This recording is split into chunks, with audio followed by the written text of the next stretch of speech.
when some of these items were introduced to, I mean, myself as a reference, but even trying to introduce this to family members that are my age or friends that are my age, there was always this immediate comparison. Mm-hmm. Well, it's not like this, and it doesn't perform like this, and here's the thing that I like.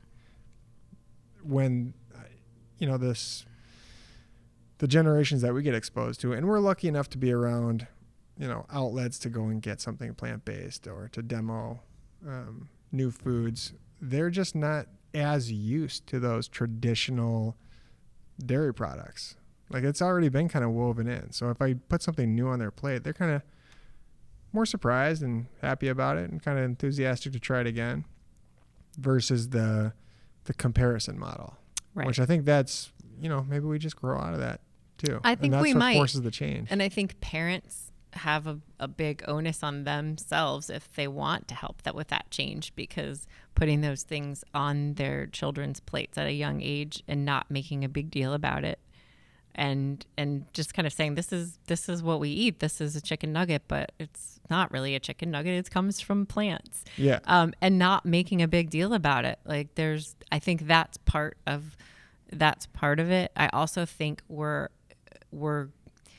our world and especially just look at the United States. We're morphing to a place where there's many folks from outside of our country living within our country walls, and many of them grew up in societies that didn't eat meat ever.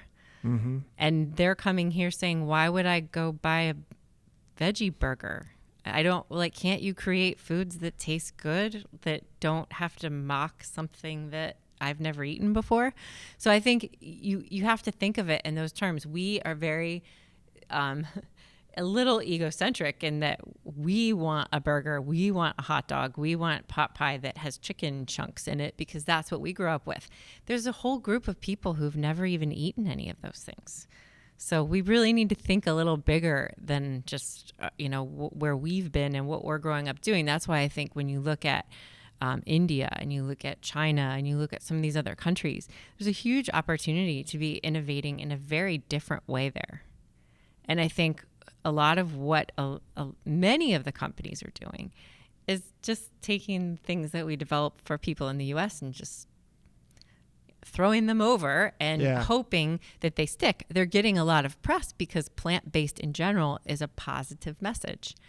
But I think as the products evolve and as we're talking about this new innovation category, I think there's a bigger way to think about it.